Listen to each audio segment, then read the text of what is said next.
Kila tarehe 5 Oktoba, dunia huadhimisha siku ya walimu duniani. Ni siku ya kipekee ya kuenzi mchango wa walimu katika kuijenga jamii yenye maarifa, maadili na matumaini.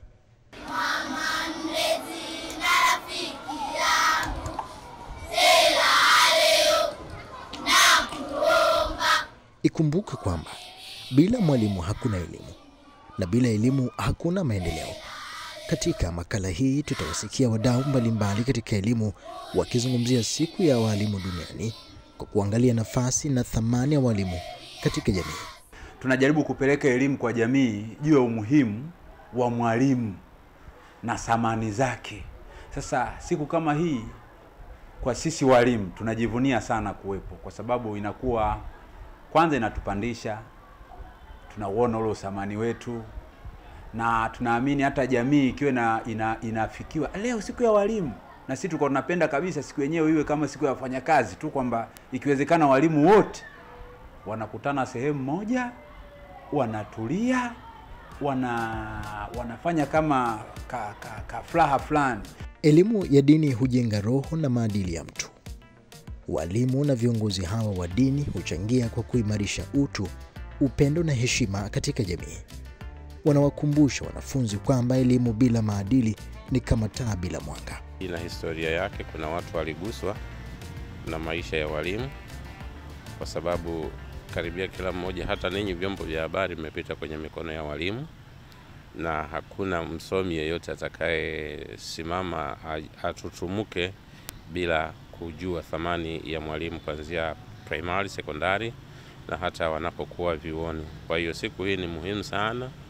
Ina lengo la kuangalia haki zao, vile vile kuwatia moyo, maana kazi zenyewe ni ngumu, wakati mwingine zinakatisha tamaa, wazazi wanakatisha tamaa, wakati mwingine hata mishahara inakatisha tamaa, lakini kwa sababu ya kuwainua, kuwatia moyo, ndio maana wanakuwa na siku yao maalum ya kuwatia moyo, kuwapongeza, hata kuangalia maslahi yao, na hata wao kusema na jamii au kusema kwa serikali zao.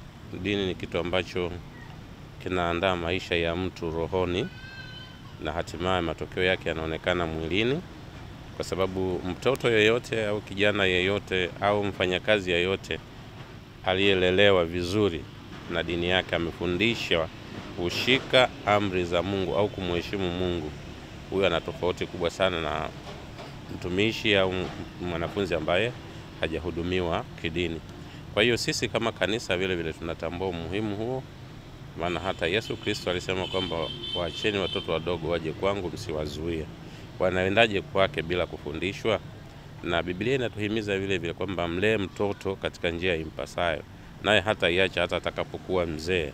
Manake kuna somo la kufundishwa pale ili amjue Mungu vizuri. Na hii hata sisi kama kanisa tuna ibada au tuna vipindi vya kuwafundisha watoto wetu njia ya Mungu, na vile vile tuna madarasa mashuleni. Tumegawana, kuna wengine wanaenda mashuleni primary, wengine wanaenda vyuoni, wengine wanaenda sekondari kuwafundisha, kwa sababu tunajua kwamba msingi wa mwanadamu yeyote anayejua utu, anayejali watu, lazima amjue Mungu. Akimjua Mungu atakuwa na hofu ya Mungu, atathamini wenzake, atafanya kazi kwa uaminifu, atafanyika kwa baraka katikati ya wengine. Msisitizo umewekwa katika kuonyesha mchango wa mafundisho ya kiroho katika malezi ya wanafunzi. Ni siku ambayo inayotambulisha hadhi na utukufu wa walimu duniani, kiasi ya kwamba dunia ikaamua kuiweka siku hii maalumu kwa ajili ya walimu, na kwa baadhi ya mataifa wakawa wanasherehekea siku yao hii. Mimi kama ni mwalimu wa siku hii, kwanza naendeleza kuwafunza wanafunzi wangu adabu na heshima, na kujua kwamba hakuna kitu kama elimu na hakuna kitu kama mwalimu. Wajue kwamba kada almuallimu ayakuna rasula, bado kidogo mwalimu awe ni mtume, kwa ule utukufu ambao amepewa. Mtume sallallahu alaihi wasallam anasema khairukum man ta'allama alquran wa 'allama, bora wenu ni yule mwenye kufunza Qur'ani na akafundisha wengine. Kwa kwamba huu bora maadamu umetoka kwa mtume, basi bado tunafundisha kwamba wajue kwamba mwalimu ni mtu bora na ni mtu wa thamani na si mtu wa kudharauliwa. waniheshimu mimi kama mwalimu wao, lakini waheshimu walimu wote na wa masomo yote. Wasangalia kwa mimi nasomesha masomo ya dini wakaniheshimu mimi, la, waheshimu mpaka masomo ya mazingira, kwa sababu nayo ni elimu ambayo inatakiwa katika jamii zetu. Tunataka wahandisi, jengo kama hili la msikiti tuliopo limejengwa hili, sikudhani kama limejengwa na walimu madrasa tu, lakini walikuja wahandisi walobobea wakalisimamisha, mabarabara na mengine. Kwa hiyo waheshimu elimu, waheshimu walimu wa fani zote, ni jambo muhimu sana katika jamii yetu. Kazi ya mwalimu inaanzia katika hatua za awali za maisha ya mtoto. Hapa ndipo utu, tabia na msingi wa kujifunza hujengwa. Ni jukumu linalohitaji moyo, subira na upendo wa kweli. Kwa upande wangu, kwa siku ya walimu duniani, naitambua vyema kwa kuwa ni siku ambayo tunakumbushwa baadhi ya majukumu yetu, na pia tunasherehekea kwa kazi tunazozifanya na changamoto tunazopitia kuonekana ni za kawaida katika kazi ya kulijenga taifa. Siku hii ya mwalimu naichukulia kwa upande wa positive, yani kwa mazuri, kwa kuwa kuna baadhi ya vipengele na kuna baadhi ya activities zinafanyika na walimu kwa ajili ya kudumisha na kuboresha nidhamu kwa wanafunzi. Mwalimu wa nidhamu ana umuhimu mkubwa shuleni katika kujenga misingi ya elimu.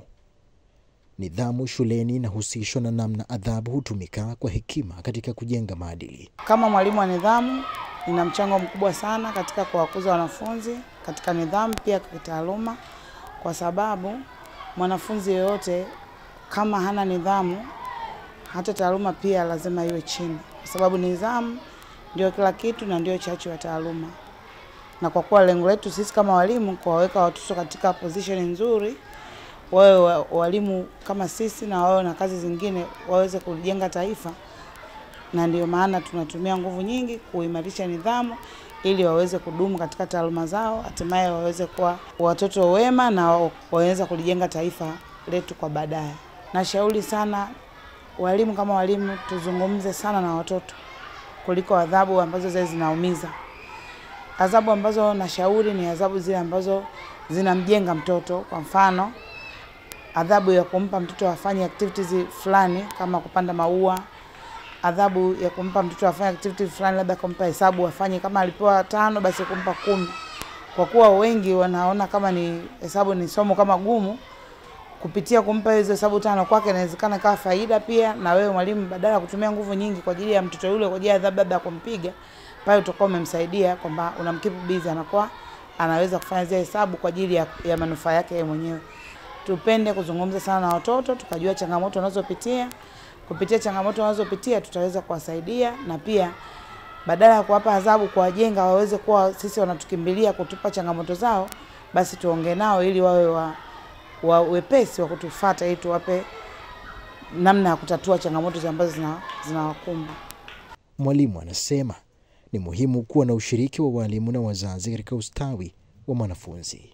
Kwa kushirikiana walimu pamoja na walezi na wazazi, na imani tukiimarisha nidhamu ya wanafunzi wetu, tutaimarisha taaluma, na pia wataweza kuepukana na changamoto mbalimbali ambazo zinawakumba wakiwepo nyumbani pamoja na wakiwepo shuleni.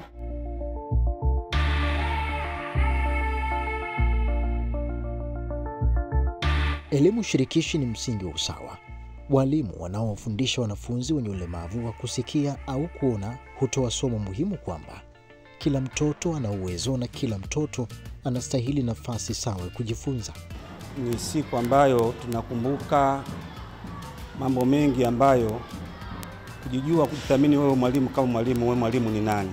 Jitambua kama mwalimu ni nani, na wewe kama wewe, na unajitambua una umuhimu gani katika taifa hili pamoja na kwa jamii kwa ujumla. Kwa mfano, siku ya mwalimu ni siku ambayo unakumbuka kwamba mwalimu ni taaluma ambayo kama taaluma zingine, lakini hii ni taaluma ya kipekee, ni taaluma ambayo inajenga taifa la kesho, ni mstakabali kwa ajili ya taifa la kesho. Kwa hiyo endapo mwalimu akikosea kidogo, ujue analiweka taifa katika mazingira magumu. Kwa hapo ndipo unapojua kwamba siku hii ni siku ya kutafakari na kubaini kwamba sisi kama walimu tuna mchango mkubwa katika jamii kwa kuelimisha watoto kwa ajili ya taaluma ya maisha ya baadaye, na vile vile ni siku ya kujua mafanikio na changamoto ambazo tunapitia walimu, kwa kupaza sauti kuomba serikali wafanye nini katika mahitaji ya kumwezesha mwalimu ili aweze kufanya kazi ya mazingira mazuri, na kujua vile mwalimu anapofundisha jamii inataka nini. Akiongea mwalimu katika jamii, watu wanajua kwamba ni sauti ambayo kama inavyokuwa wenyewe wanahitaji wasema kama anavyokuwa kama mchungaji au shehe, kwamba wanajua kabisa mwalimu ni sauti ya taifa au ya jamii kwa ujumla. Katika tafakari hiyo, unasema ni siku ambayo pia mnaweza mkatafakari mambo tofauti. Pengine ni hatua zipi zichukuliwe kuhakikisha kwamba siku hii inathaminiwa haswa? Asante. Kwanza kabisa ingekuwa ni vizuri kwanza kama serikali, kama taifa, kwanza kuweka kongamano la walimu, kwamba wao wanajua nini wanakutana na changamoto katika hawa watoto ambao tunawafundisha, alafu na kujua sisi changamoto zetu ambazo zinatukabili, na kujua elimu inahitaji nini, na kutoa mawazo jinsi ya kurekebisha mtaala au mambo ya elimu kwa ujumla. Mwalimu huyu anaelezea umuhimu wa siku hii na nafasi ya watoto wenye changamoto kupata elimu ya kutumia lugha ya alama na mbinu jumuishi. Hawa watoto wenye mahitaji maalum, kwanza inatakiwa serikali ingeweza kuzalisha walimu walio wengi sana kwa ajili ya mahitaji maalum, kwa sababu sasa hivi tumeshaingia katika nasema elimu jumuishi. Kuna watoto ambao katika elimu jumuishi wanaweza kukaa kushirikiana na wenzao. Kwa hiyo kuwa na walimu wengi kwanza kunasaidia watoto wenye kundi maalum ili waweze kupata elimu. Zingatia kwamba sheria za kimataifa hapa duniani nasema haki ya elimu kwa kila mtu bila kujali umevu wake. Kwa hiyo ukiandaa walimu wenye mahitaji maalum, watoto ambao wenye mahitaji watapata elimu. Kuna wengine wataenda mpaka watafikia ngazi ya sekondari, lakini wengine wataweza kujitegemea katika jamii na kutokuwa tena mzigo katika jamii. Na kwa upande mwingine ukiweka wataalamu wengi, kwa hiyo katika sehemu mbalimbali wataweza kuwabaini watoto wenye mahitaji na kutoa mawazo yao na maelekezo yao katika ngazi za elimu za juu ili kuweza kuwasaidia hao watoto wenye mahitaji maalum kulingana na aina ya ulemavu wao, na kuweza kuonyesha kwamba huyu mlemavu anatakiwa aende kwa elimu ambayo ni special, au huyu anaweza kukaa katika elimu jumuishi. Kwa hiyo ukizalisha hao walimu wengi, ndio faida yake inakuwa ni hiyo.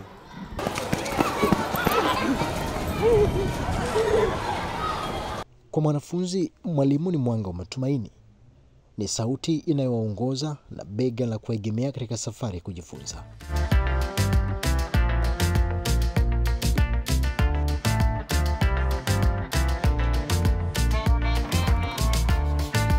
Kuwepo kwa walimu kwa ajili ya kuwafundisha watoto wenye mahitaji maalumu, hususani viziwi ambao sisi tunao hapa, tuna kitengo cha viziwi hapa shuleni kwetu, ni muhimu kwa sababu hawa wanafunzi au hawa watoto ambao unakuta wana ulemavu wa kutosikia, yani ulemavu wa ukiziwi, na wao wana uhitaji wa kupata elimu, kwa sababu ni binadamu kama binadamu wengine ambao wanahitaji wapate maarifa ya kuweza wao kuishi, wajue dunia inaendaje, wajue mahitaji mbalimbali ambayo wao wanahitaji, yani wajue tu kuishi ni namna gani wanatakiwa waishi katika hii dunia. Na hata hivyo pia wanaweza wakapata maarifa ambayo wao yakawasaidia hata kupata ajira, au wao kuweza kujitegemea, yani wasiwe tegemezi, wasiwe ombaomba, wasiwe nini, awezeje kuishi katika hii dunia, awezeje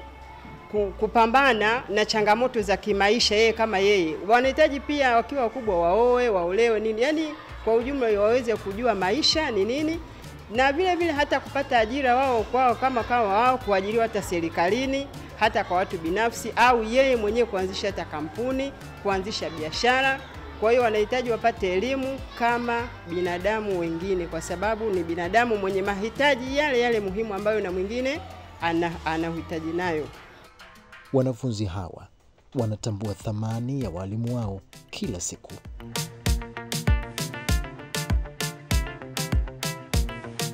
Anasema walimu wanatusaidia, wanatufundisha kusoma,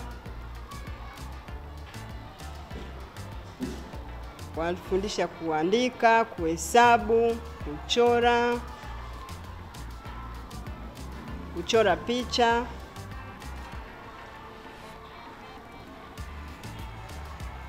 Pia wanatusaidia kutufundisha lugha ya alama, kwa sababu wanapofika hapa wanakuwa hawajui hata lugha ya alama. Kazi mbalimbali, mazoezi mbalimbali, michezo na ambayo inawafikisha hadi wanaenda kitaifa, netball, football, kuvuta kamba, kukimbia,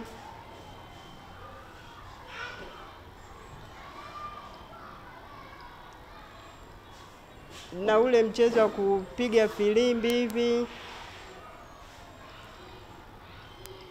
mazoezi kama ya baskeli,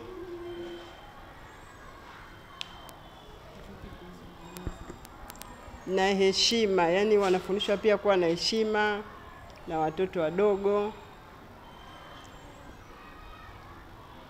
Wanashirikiana wakubwa na wadogo kama jamii moja. Wananisaidia sana kunisomesha na kunipa maadili mema, maadili mazuri. Mwalimu anasomesha mafunzo na maadili ili kujijua lipo. Ni nini ambacho umekipata kama faida kutokana na wewe kwa mwalimu? Faida ya kwanza ni mtumishi wa serikali, nimepata ajira kama mwalimu. Lakini faida ya pili ni kuendesha maisha yangu kutokana na kazi ambayo ninayo ya ualimu. Lakini faida nyingine ni kuona kizazi ambacho kimepita mikononi mwangu.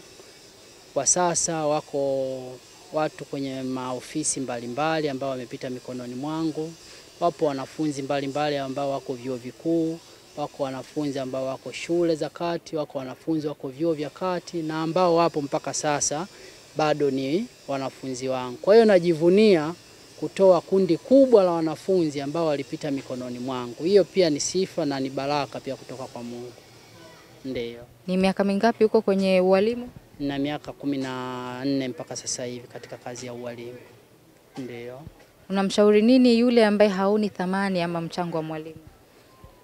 Unajua ni mtazamo tu, kwamba kama kuna mtu anadharau mwalimu ni kwenye makundi tu ya watu, lakini akikaa yeye peke yake anajua thamani ya mwalimu, kwa sababu hakuna asiyejua umuhimu wa mwalimu. Wakati mwingine ndio maana hata sisi walimu kuna vijana ambao walikuwa watukutu sana mashuleni, tumekimbizana nao, tumewaonya, lakini sasa hivi ukikutana nao wana appreciate kwamba mwalimu, niliona kama unanionea, kumbe yale mambo uliokuwa unaniambia na maonyo uliokuwa unanipa sasa nimeamini, kwa sababu ndipo kwenye maisha halisi.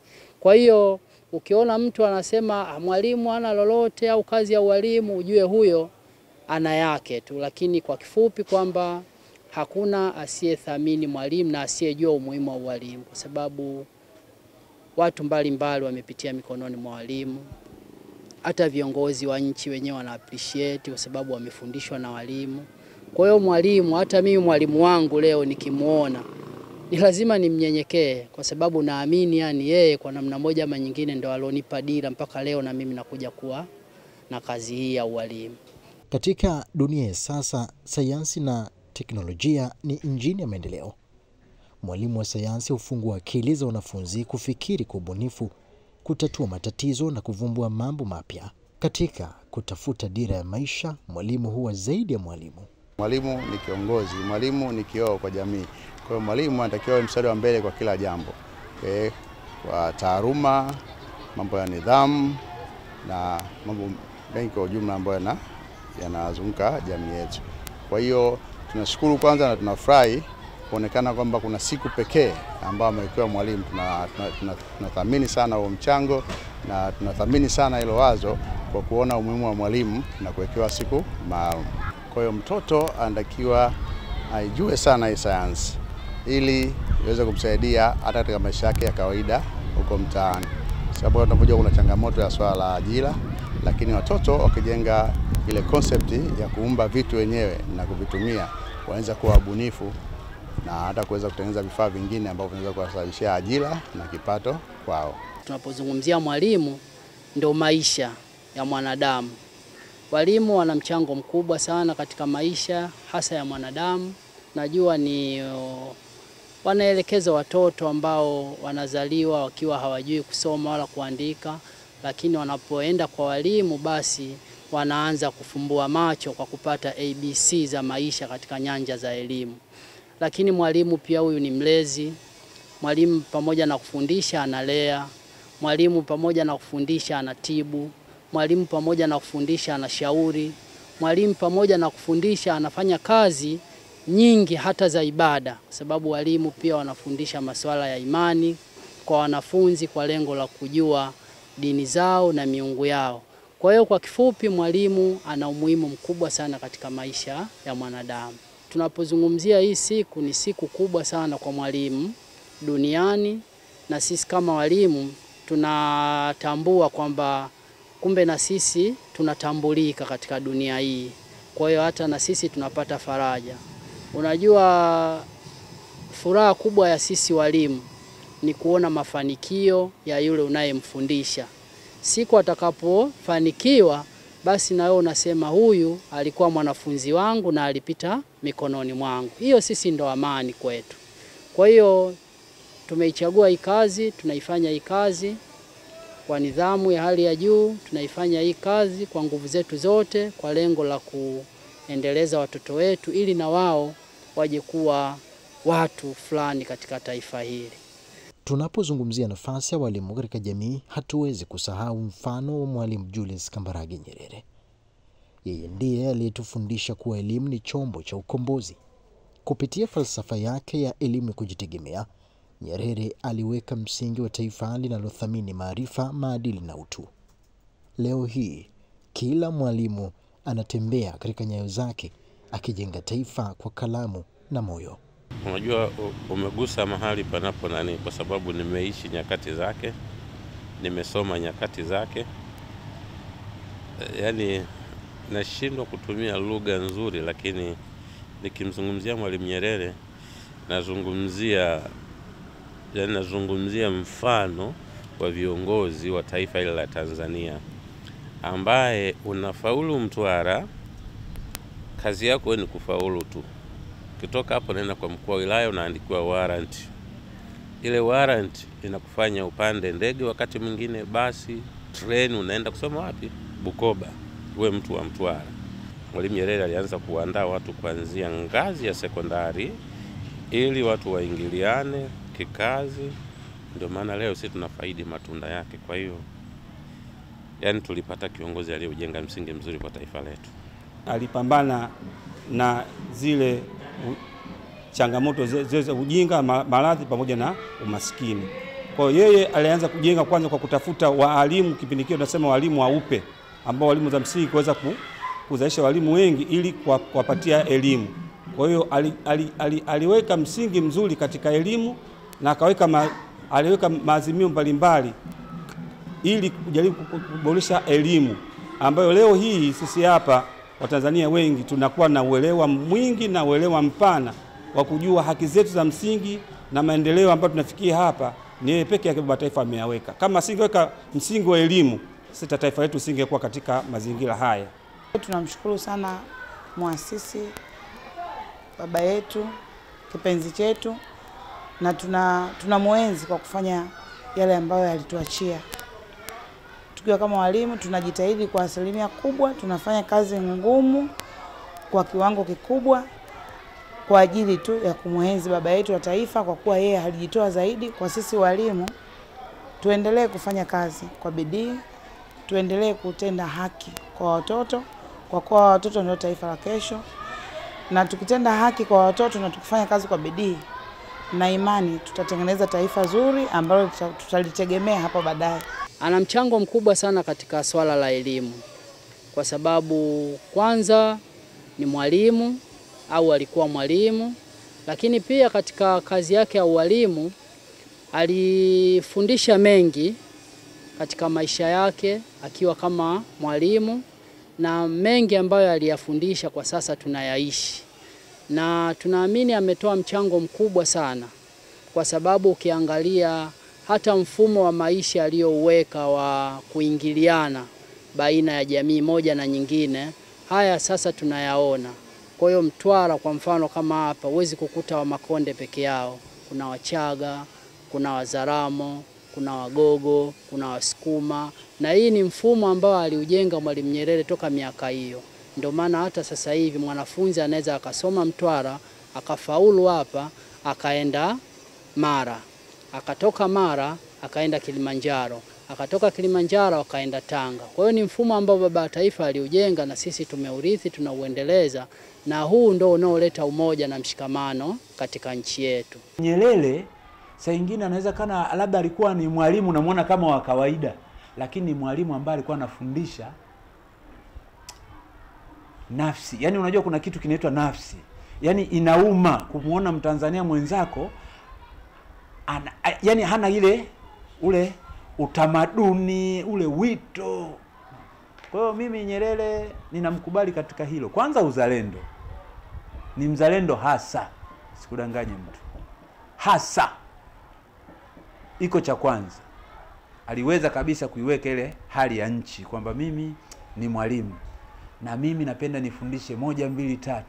Na ndio maana hata ukiangalia vile vyuo ambavyo alivianzisha yeye, usimamizi wake na ile hali yake, unaona kabisa tunaenda kwenye maadili ya ualimu.